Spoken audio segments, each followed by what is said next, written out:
Good morning, everyone. It's 51 minutes after 9 on this 10th of March. Hope you guys are doing well. I would say bright and early. It's mainly cloudy outside at the moment, right?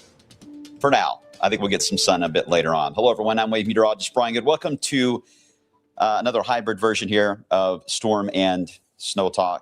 We'll get to the SnowTALK part coming up a bit later. But obviously a lot to cover, not only for our area, but obviously the Midwest. The Ohio Valley is going to be the focal point on severe weather for the next 36 hours. And then we'll get a small break before we may reload again toward the end of the weekend, which we'll cover in just a few. All right. As always, you guys can comment. Already are. Crispy, I saw your comment there on the outlooks. We'll get to all that, I promise. A lot to cover here today. Hello to Aaron. Aaron's always excited to be here. Hello, Steve. Hope all is well. Hello, Kathy over into Trimble County as well this morning. You guys can comment on the social media side as always, Facebook, Twitch, X, and YouTube. And just like I did with the Kentucky statewide tornado drill, I'm going to stay on for the Indiana one, which is at 10:15 this morning, just for those that may hear the sirens, and especially with the cloudy sky, wonder if something's happening. I'll stay on the stream here so that hopefully everybody is aware that everything is okay. The drill is scheduled to go on at 10:15 this morning. Okay, so you will hear your weather radios go off again for those of you in Indiana, Kentucky. Again, you already had your drill, but sometimes you can hear the sirens across the river, especially for those of you that border the water there. All right, so we'll cover all that and as the morning evolves here on this Tuesday. Live look right now from areas of New Albany, or excuse me, into Jeffersonville, looking toward the city of Louisville to the south. Yeah, relatively high overcast at the moment, but we're still quite warm despite that. And the issue today is going to be how many sun breaks we're going to get. We're really expecting a lot to begin with, but I think we're going to get some sun breaks, and that'll be enough to push us likely to record territory. The record today is 78. It is reachable and it is beatable. Look at the plane there flying into the low cloud deck there. Whoops. Can't see it. Can't see it. You should see it again here in a minute when it comes out the belly of the clouds. Always a cool shot at this angle when they come in for their landing pattern into Louisville there at SDF. There he is, showing back up again. So, again, a relatively low bank of clouds, which is a little easier sometimes to break up than your higher thin ones can be. But either way, we're on track for it. I get a very warm setup. I'm not going to roll out a storm setup today. It's very unlikely, but I don't think it's really a zero chance either. And so I'll explain on that setup as well as, you guys can even see what I'm talking about. I'm so sorry. You're like, what plane? What are you talking about? All I see is you. I didn't hit the right button. There you go. You missed it now. Sorry. Maybe it's on the replay later. I doubt it. All right. Sorry about that. It's one of those days, you know how it goes. Okay. So let's get into, there's the current conditions again outside. Visibility. Yeah, good on that. I had that from yesterday.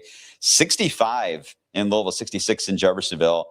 Considering that we're cloudy, this is not bad. Not bad at all, right? We only have to climb 10, 15 degrees and we're beating the record high today. That's easy to do at this point in the day, considering that we have a later sunset, especially. I got a long time to go yet, where even just a few breaks here and there can easily push us into that warmer setup. All right, here's a look from space. Now, we don't get a full angle here of the depth of clouds because you're seeing it from the sun angle being a little bit at an angle. So you're seeing a little bit of the bumpiness of the clouds there, a little bit of some shadows. There are some sun breaks here, though, into West Kentucky, and that should start to drift in as we know later on this afternoon. We did have a few showers and a little bit of lightning this morning, scooted in our southern counties. That was, models did really good on that. Some of you maybe heard a little bit of that thunder in the middle of the night and early this morning there around Campbellsville down into Columbia. Nothing severe, just a little bit of a wave of moisture that passed on by. But it is certainly a setup where it's going to stay warm, and I wouldn't say humid, but there's moisture being thrown at us here today for sure. Meanwhile, all the attention, especially you model watchers on here, your deputized meteorologists that we have in the chat, are fully aware of that the Midwest is, especially Illinois, is the main target today. And so far, everything I've looked at, yes, Although Texas can't be ignored either. Texas is going to have their fun later as well. But no doubt, Illinois is not in a good spot here. At the moment, interestingly enough, there's a little fog bank located near Chicago, and it really picks out where the warm front is when you get that fog bank. And just south of it is where you're going to have your greatest potential for very large hail. I'm talking like baseball size hail today, and large, potentially long track tornadoes that could develop in that area of Illinois that would then scoot close to Lake Michigan, but likely into northern Indiana. But if they become, depends on how they group together, these supercells, but if they can still the entire environment, which they likely will, they will likely become right turners and drift a little more right into north central areas of Indiana, not into our area, just FYI. This is all going to be to our north, but I know a lot of you have friends or family into this area of Illinois and to Indiana. So I know that it's a big headline for them today, right? While we're watching that area, there will be other thunderstorms that will blossom today all along this boundary. And there is a very low end chance that one or two could form this evening here across west central areas of Kentucky. But again, it's very minor. More on that in a second. Let me show you the outlook as it stands now. This is the latest one that came in about an hour or so ago, showing two areas of an enhanced risk. The reason why there's two different low pressures, one in the Midwest and one that's moving into Texas, and a front that connects the two together, which honestly is a bit of our saving grace, is that if we had a low pressure centered more into Kansas and into Missouri, we'd have probably a bigger problem here. But the fact that we have a split idea mainly means we have to deal with just the cold front. The exception to that is going to be later on tonight and to early on Wednesday. The low-level jet really just ramps up along the Ohio River Basin into Ohio, and that has been a growing concern that we've had in the past 24 hours. And on the data we've looked at, to where I think that is a time period really to watch is going to be early Wednesday, not so much Wednesday afternoon. That's just a gut feeling right now. It just depends on how things evolve today into tonight. All right, let me get you into a little bit of a closer look into Illinois. Again, there's the enhanced risk level 3 out of 5, just northwest of Indianapolis. The slight risk does touch into Seymour, into Bedford, Indiana, and then a marginal risk down into Louisville. This, again, accounts for isolated storms that could develop this evening, but more likely this is going to be your late night, daybreak period for thunderstorms for Wednesday. Again, these outlooks go until 8 a.m. tomorrow morning. So the outlook is already showing the potential as we get into tomorrow morning, and then I'll show you the outlook for tomorrow daytime. It'll be basically bumped up against that and point south. Their mirrored image. It's just the problem, as I've always said many times on here, and it's just where we're at on a map, geography-wise, is that we are usually on the date line of crossing over from one day to another. It's just how it goes here. But I know it can be a little confusing sometimes in these outlooks. It looks like it's weakening, but it's not necessarily the case. It's just time period. But anyway, we'll get into the finer details. But real quick, looking at Chicago, Illinois area into northwest Indiana, that enhanced risk, well, they obviously could break that down even more and show your potential for strong tornadoes, right? There's that hatched area. And notice, it's hard to see, but there is actually a hatched that goes for at least low and severe. This is the new way they do outlooks now. I wouldn't focus much on that, as really when you get the hatched in with the higher probabilities. That's what really I think we need to focus on for the moment. Otherwise, you get into the weeds and it gets hard to explain. But no doubt, Illinois, yep, that's the area to watch. And I decided to pull the most recent sounding, and I hope this shows up well. Maybe I should take this full screen. It'll be easier. You've seen these before, right? Where you got the sounding again. Here we are at the ground level, or this is actually north central Illinois, by the way. Ground level, up here is where the planes fly, yada, yada, yada. I mean, this is pretty impressive sounding. All these values, very elevated. Even analogs that give you an idea on significant hail. But what you really see here that stands out is potential. It gives you potential on a tornado setup, and it goes all the way to EF4 status is what it's indicating. Now, I'm not saying an EF4 is going to happen there into Illinois, but I think that the potential to get EF2 or stronger absolutely on the table. Now, they do have a bit of a cap issue here in the short term because of that fog layer, but that So far, everything I've seen does show that it does bust, as we call it, and it does allow for these supercells to form. And again, they will likely contain tornadoes fairly quick once they develop. Now, the challenge they got up there in Illinois, by the way, is that it's going to be late. It could be after 5 o'clock our time or 6 o'clock our time. So this is an evening and likely a nocturnal event once they get going. That's not good. That's not good, because there's a lot of storm chasers up here, and you don't want to be chasing in this kind of environment with these massive supercells, and you can't see anything. So that's the only thing about tornado outbreaks. You really, if you're going to have them, you really want them in the daytime so that you can see what's going on and get a better idea of what is coming our way. But when you get into darkness at night, boy, all you got is really a radar to track, and that's about it. So anyway, a lot of challenges they're going to have there tonight. Now, our area, again, it's not a zero chance, but a lot of this is going to be later on tonight and early tomorrow. There's your hail potential. Again, significant baseball size. That's a big worry up there into Illinois. Our outlook for tomorrow, it starts about where that slight risk ended today, Seymour into Bedford, right? Well, that's where they start it at 8 a.m. tomorrow and goes all the way to the Smoky Mountains as we head into late into Wednesday night, early Thursday morning. But there's a lot of questions on our section here of how this is going to play out, only because of how Wednesday morning is going to be messy. And the Storm Prediction Center did add a area of concern on potential for a couple of tornadoes that could develop.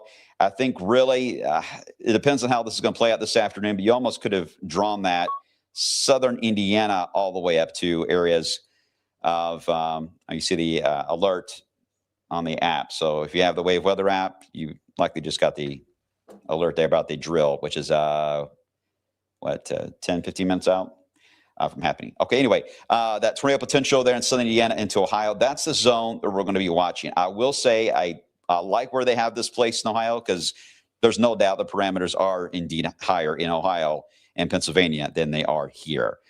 We're just not zero. So it's kind of a very iffy setup. And this is an outlook. So if things change this afternoon, or we end up with more cells that get a little more what we call rooted tomorrow morning, this could all backtrack a bit. I don't want to alarm you by and scare anyone saying that's going to happen. I'm just saying that these outlooks are not set in stone. These are just outlooks, right? Once we get into the event, we don't really show these as much because it don't really matter. At this point, you just got to track the radar and figure out where they're going to go next. And we're about to that window. We're getting close to it. Okay, so let me show you a couple models here.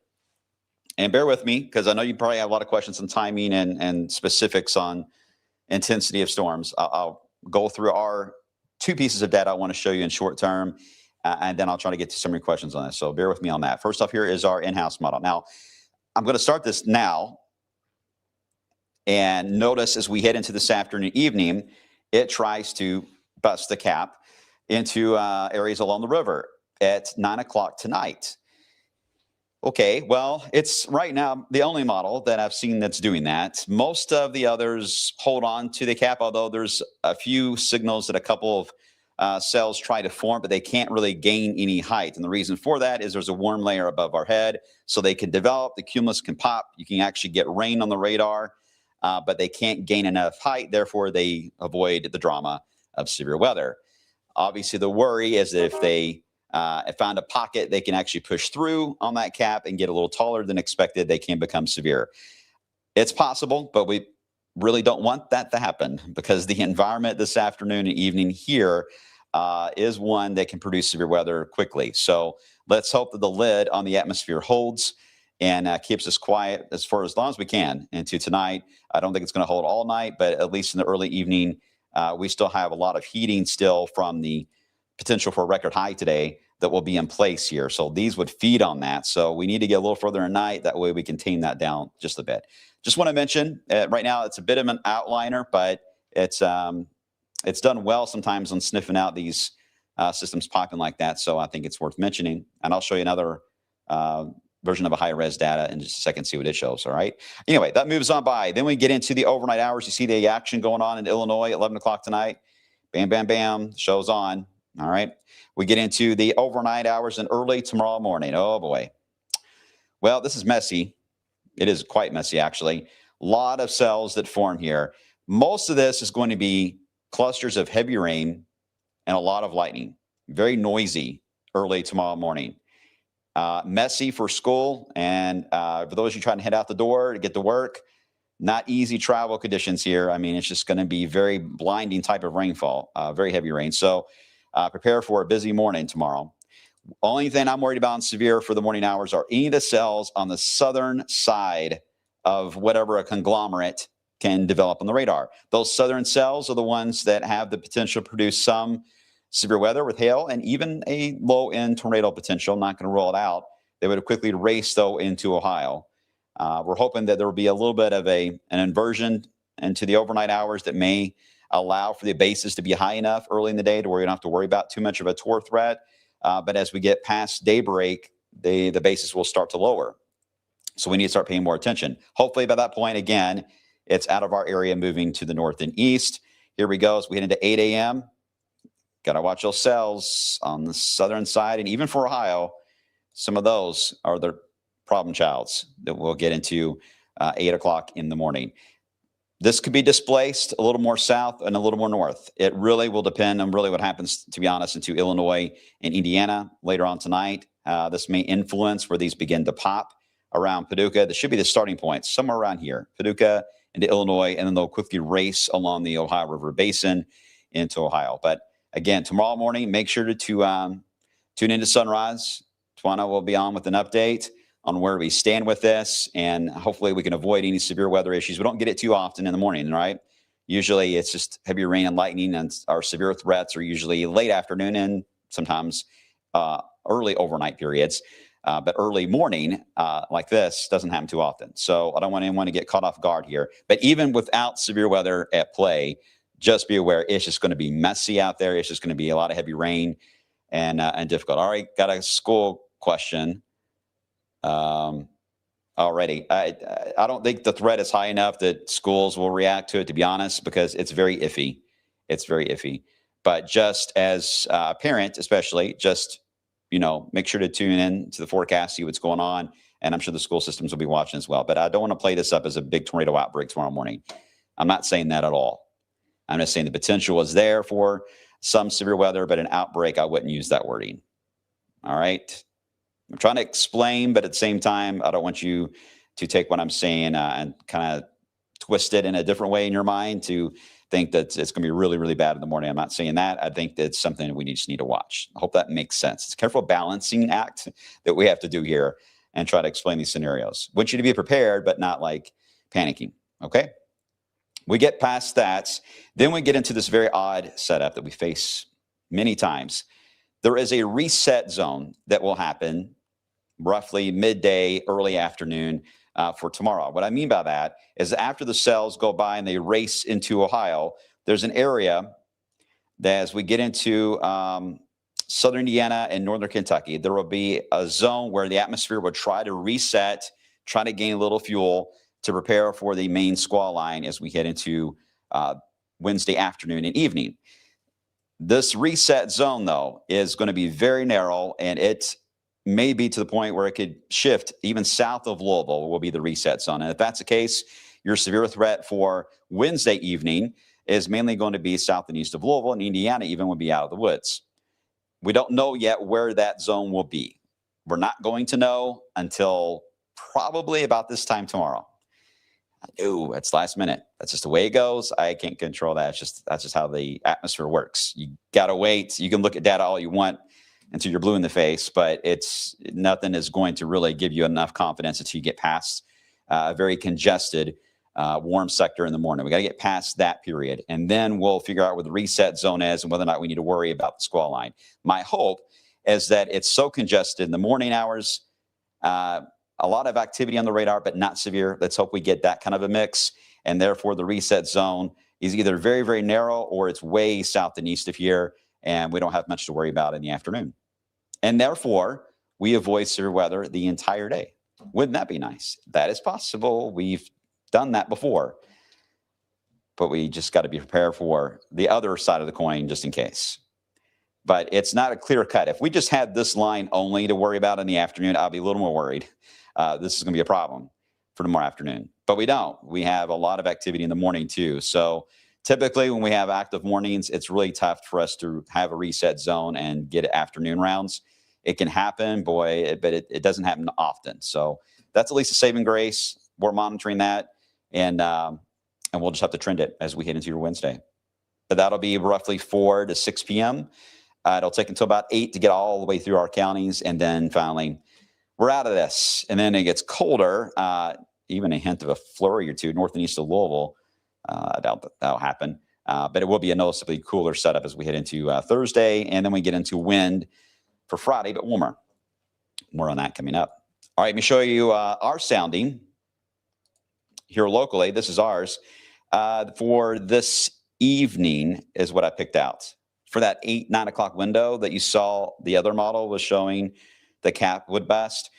This is the her model. If you look carefully, I know it's very hard to see, and I apologize. Let me try to bring it full screen for you, because if I can't see it, I know you guys can barely see it.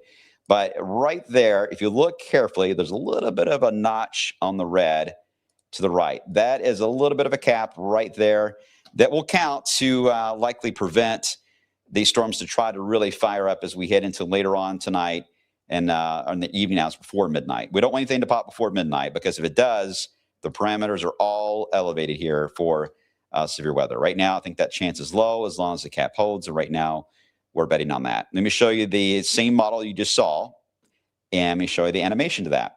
We'll take it one frame at a time. Here we go. As we into this afternoon, the fuel builds up. That's that gold color. The Cape builds about, I would say, 2,000, maybe 2,200 on Cape. That's pretty high. Chris Bowles, you're in here. There's your values. We get into 5 o'clock, and there's the little hint. You saw it right there. Let me rewind that.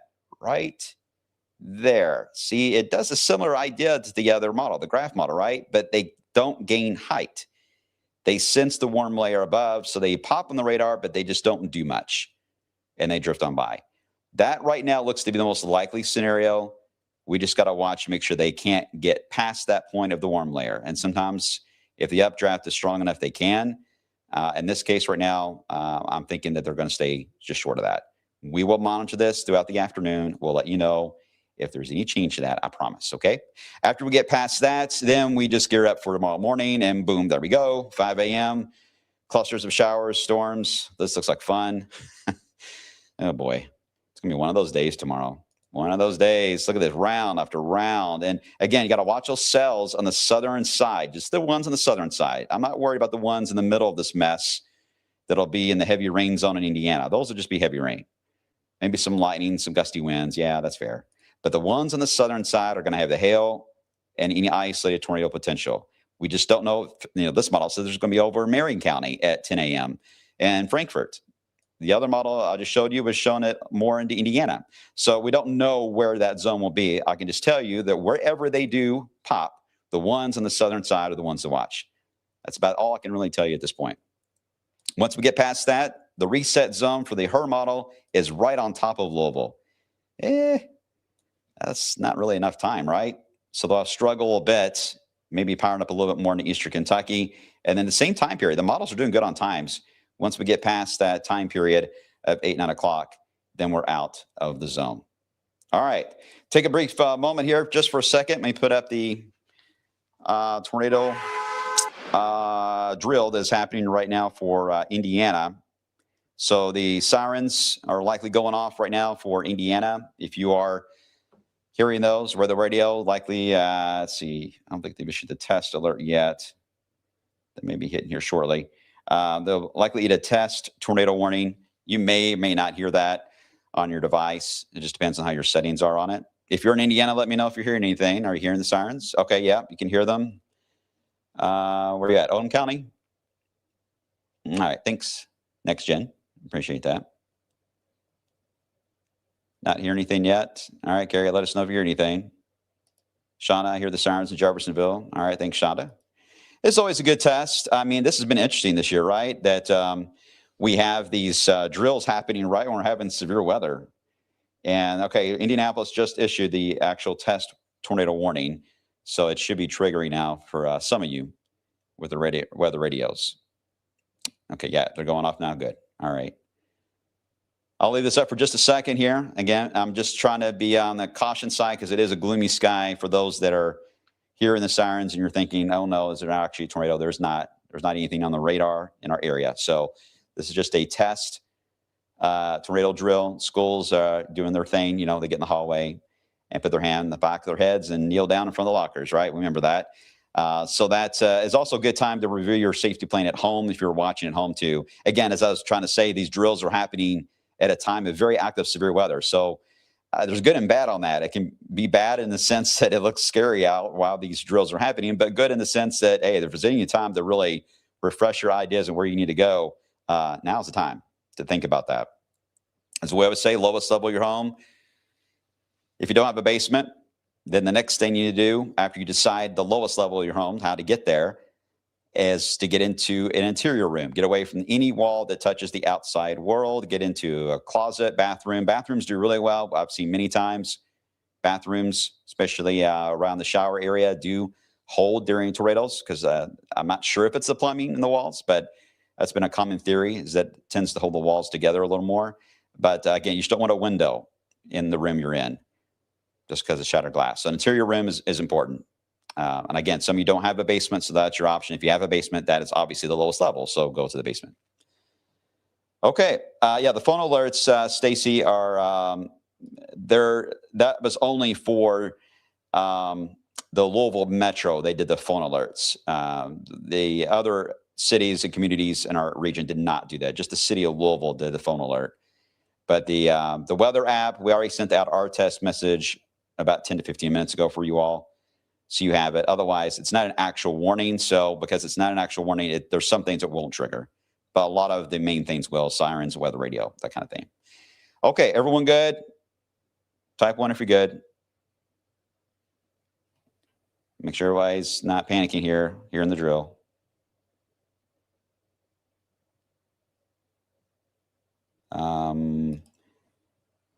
Hi, Ms. Zombie. Good question about the being in a trailer. We get this often. Not necessarily. And here's the thing. Sometimes you don't have a chance to react if it's a sudden tornado warning. You just got to do what you can, right? Just get away from the window and anchor down. I get that.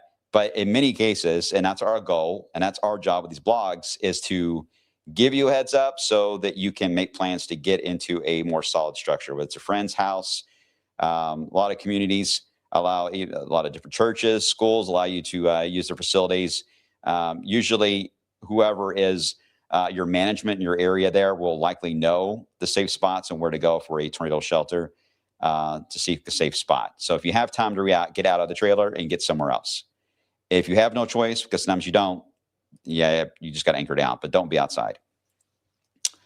Okay, let's move on to the rest of the data there. Let me get back to the herd. Let me replay that one more time, this particular model run. And again, you saw that little hint of cells this evening. We get into the overnight. Again, active radar, rain, thunder, heavy rain. You got it. The southern cells, those are the ones to watch for any severe weather. Easy peasy, right? I hope so. That moves by. We get into the reset period, the reset zone. We got to figure out where that's going to be. That's our challenge. We'll let you know since we know that. And that'll be the zone for the round 2 for the afternoon evening. It's not a guarantee you're going to get round 2 if that reset zone doesn't really fully happen, which I'm hoping that's the case. Because to get a 1-2 punch that's a lot in a day, right? Especially just hours apart. We get into the evening hours. I think once we get to sunset tomorrow night, we're done. So this is not a setup that you have to be up late tomorrow night. Tonight, you may not get a whole lot of sleep because I know if your anxiety is like mine, you're not going to be able to sleep very much. You're going to be worrying. I get that. But it's overall likely going to be a little closer to daybreak tomorrow morning. Okay.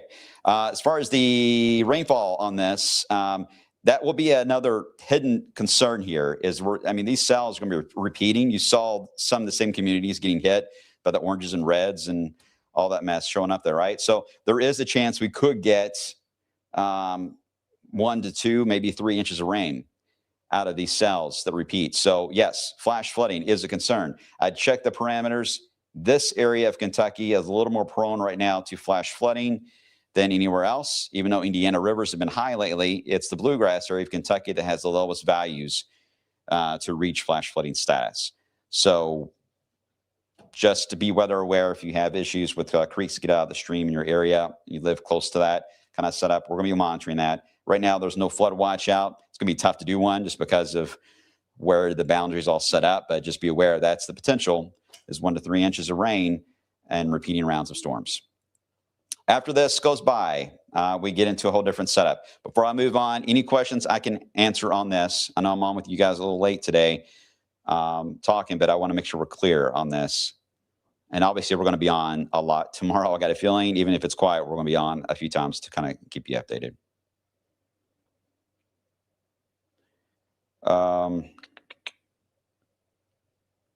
Let's see. I saw a comment somewhere, and I don't know where it went.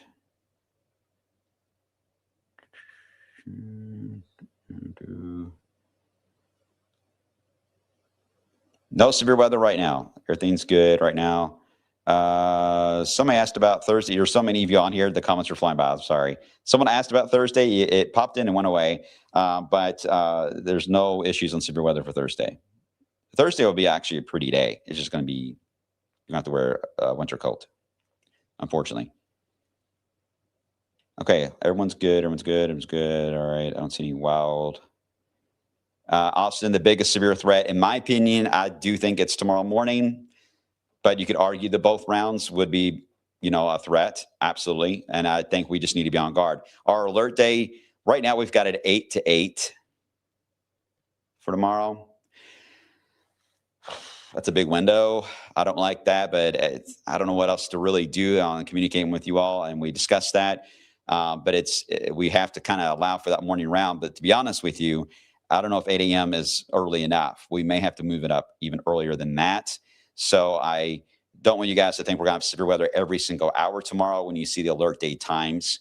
But it's easier for us to play it out that way. That's just the entire window. Once you get into the storm environment, the danger zones, I say, you're really not in the clear until the cold front moves in, which would be, again, about sunset tomorrow evening. So, again, don't be too alarmed when you see a wide window. It's just we just have to cover that entire potential. I hope that makes sense. Sometimes you only see those times on social media, especially, and like, what in the world? Is it going to storm all day like that and severe? It may storm all day, but as far as severe, no, that'll only be certain periods of the day. Who has the biggest tornado potential tomorrow? I think right along for the morning hours, right along the Ohio River, especially the Indiana side, potentially. But again, that has a buffer zone, but right along the river into Ohio. In our region, Ohio tomorrow has the bigger potential, but I'm not going to rule out northern Kentucky and the I-71 corridor being involved as well. It wouldn't surprise me that threat shifts a little more southwest than what they have it. That's been a pretty obvious trend in the last 24 hours, so I think that's something we can't ignore. The debate is that when you get them too early in the morning, again, the bases of the clouds are not always primed for tornado potential until a little bit more into daylight. So that's one of the catalysts. Okay, it may be more active here, but will they be to the point of producing tornadoes? Good question. But I think they'll be in that phase of lowering. So I think to be on the cautious side, I think you kind of have to account for it. But don't get too caught up on the outlooks or anything. They're really now for us as meteorologists, really they're not even designed for the public to begin with. They're always intended for meteorologists, but they got shared back in the 2000s, early 2000s, started being shared out, and then now we show them all the time. I get that, but they're not. They're complex for a reason because they weren't really designed to be for the public. But anyway, it's a whole other story. Okay, good enough. All right, now what about part two? Because a lot of you are still on here, and I want to get to that before I run out of time. Don't forget about the wind on Friday. No severe weather, just a lot of wind here on your Friday, gusts 35 to 42, something like that on Friday. Higher Indiana, lower Kentucky. But it'll be a warming wind. That's a plus. Maybe a 20-degree jump, actually, in temperatures from Thursday. Saturday, St. Patrick's Day Parade is on Saturday in the Highlands.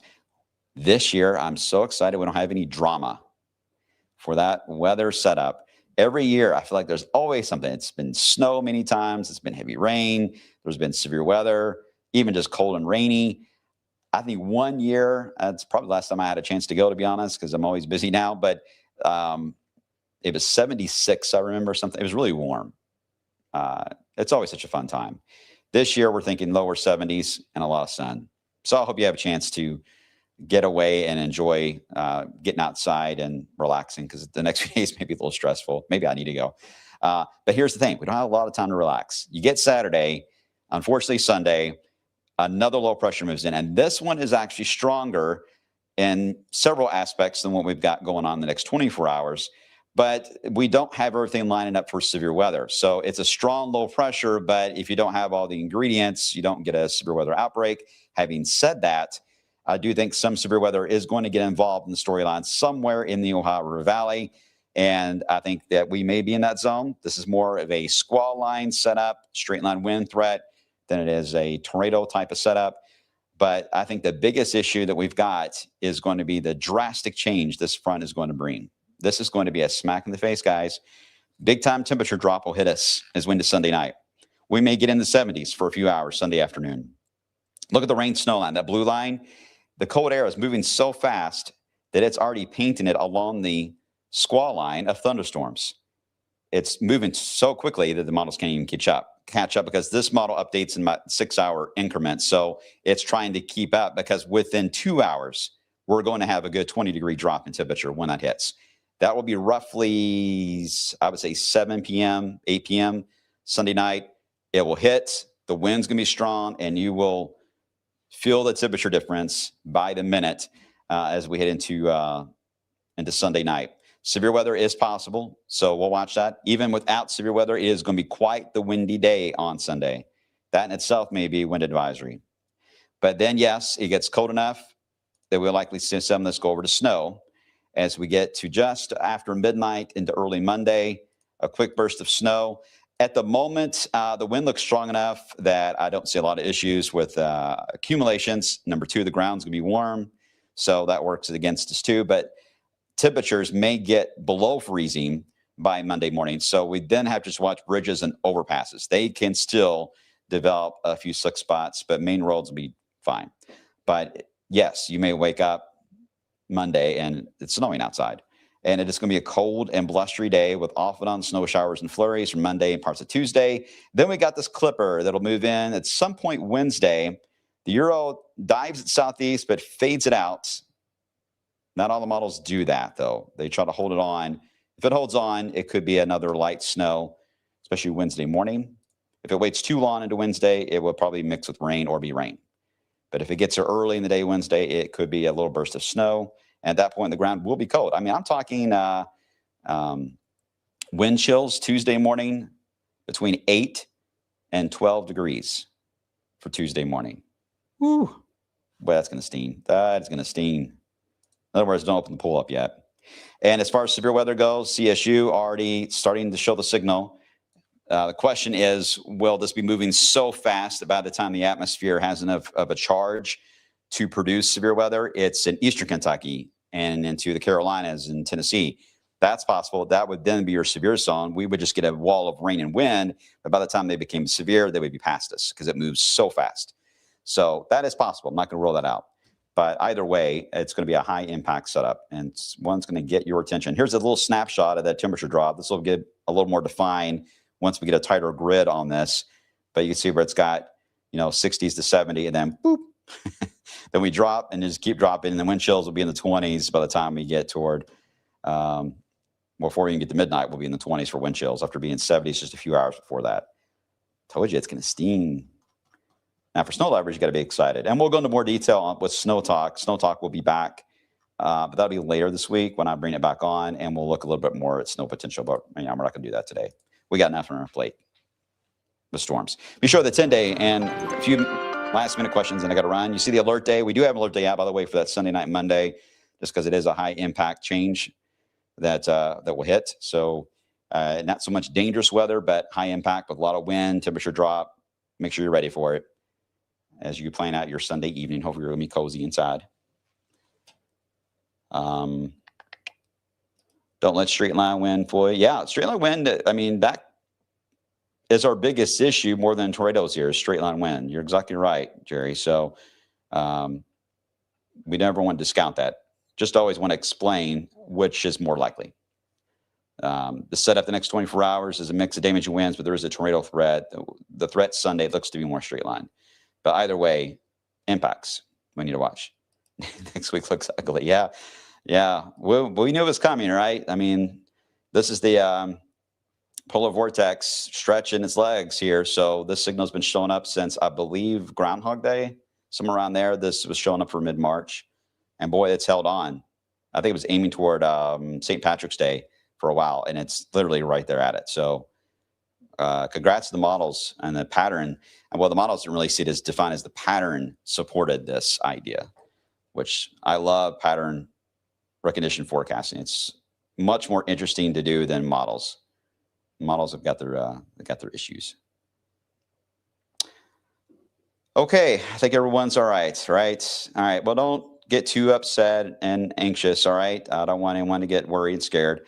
I just want you to be informed that this is the game plan, and we're going to be here, all right? So we're not leaving you hanging.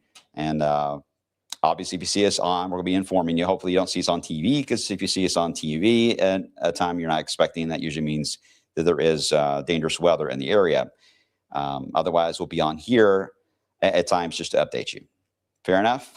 Keep the weather app notifications turned on. Make sure everything's charged up. And we're going to be on. I'll be on here less than 30 minutes for midday. And we'll keep you updated on the trends for this evening as well, and see how that evolves. And new data will be coming in this afternoon, and we'll keep you updated on that too. Thanks for watching, guys. Thanks for your patience today. A little bit of a longer blog. I want to make sure to get in here for the drill. So appreciate it, and hang tight. And I'll talk to you guys soon. All right.